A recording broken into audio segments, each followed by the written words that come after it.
المختصر امام حسین علیہ السلام ہتھیار اپنے بدن پر لگائے اور تلوار ذوالفقار ہاتھ میں لی اور دلدل گھوڑے پر سوار ہوئے اور میدان جنگ کی طرف رخ کیا۔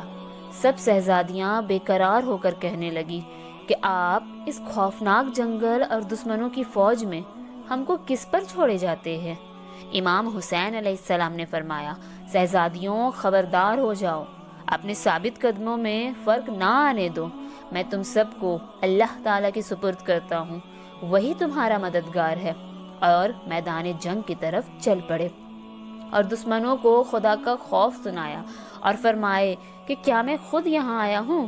تم لوگوں نے مجھے بلایا اور یہ مزہ چکھایا کہ میری اولادوں اور مجھ کو پانی کے لیے ترسایا اور میرے ساتھیوں کو پیاس سے مچھلی کی طرح تڑپایا۔ اگر یہ لڑائی ملک کے لیے ہے تو مجھے ملک سے کچھ اور واسطہ نہیں، میرا راستہ چھوڑ دو، میں کسی اور ملک چلا جاؤں گا، اور تھوڑا سا پانی دے دو کہ میرے بچوں کے حلق تر ہو جائے۔ پر ظالموں کو ذرا رحم بھی نہ آیا، اور عمر ابن سعد اور سمر وغیرہ ظالموں نے فرمایا کہ اے حسین، بات مت بڑھاؤ، بڑائی کو دماغ سے نکالو، جب تک یزید کی بیعت نہ کرو گے اور اس کو خلیفہ نہ مانو گے پانی نہیں ملے گا اور نہ کہیں جا سکتے ہو۔ یہ کہہ کر ظالموں نے ایک دم 15,000 تیر چلائے، مگر خدا کی قدرت، امام حسین علیہ السلام کو ایک بھی تیر نہ لگا، اور امام حسین علیہ السلام مردانگی کے جوش میں نعرے تکبیر اللہ اکبر کہہ کر ایک ایسا حملہ ان پر کیے کہ سینکڑوں ظالم فنا ہو گئے۔ پیاس کی تیزی سے آپ کا حلق سوکھ گیا۔ اس وقت آپ دریا پہ جانے کا ارادہ کیے، اور کیا شان ہے ذوالفقار کی کہ 20,000 کے لشکر کو چیرتے ہوئے دریا پر پہنچا، اور کیا کمال رکھتا تھا آپ کا گھوڑا دلدل کہ بجلی کی رفتار دم کے دم دریا پر چمکا۔ آپ گھوڑے سے اترے اور ایک چلو پانی پینے کا ارادہ کیا، پر افسوس کہ دشمنوں کے دھوکے سے آپ پانی نہ پی سکے اور پیاسے رہ گئے۔ ابن سعد اور سمر وغیرہ فوجی افسروں نے اپنی فوج کو حکم دیا کہ اے فوجیوں، ہمت کرو اور گھیر لو حسین کو۔ بس ان کتوں نے آپ کو ہر طرف سے گھیر لیا۔ آپ بڑی دلیری سے ان کو مارتے کاٹتے رہے، پر 3 دن سے بھوکے پیاسے اور غموں کے مارے کہاں تک اتنی فوج سے لڑ پاتے۔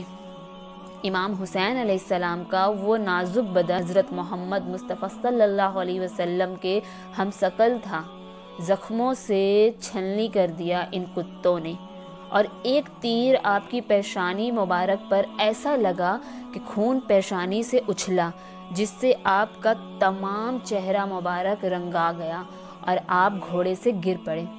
پھر سمر ظالم امام حسین علیہ السلام کے پاک سینے پر چڑھ بیٹھا۔ اس کے 2 دانت لبوں سے باہر نکلے ہوئے تھے، اور کوڑ کے داغ اس کے ناپاک سینے پر دیکھ کر امام حسین علیہ السلام پہچان گئے کہ میرے نانا صلی اللہ علیہ وسلم نے سچ ارشاد فرمائے تھے کہ بیٹا حسین، تیرا قاتل کوڑھ ہی ہوگا۔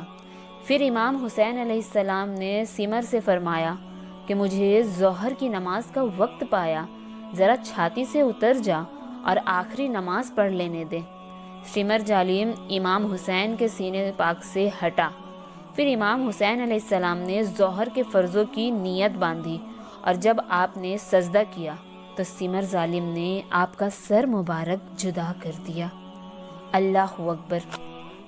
کیا شان ہے شہزادے حضرت امام حسین علیہ السلام کی، کیسے عاشق اللہ تھے، اور کس قدر نماز پڑھنے کا شوق تھا کہ زخموں سے چور ہے، مگر نماز پڑھتے ہوئے عین سجدہ کی حالت میں آپ کی روح مبارک جنت الفردوس میں جلوہ افروز ہوئی۔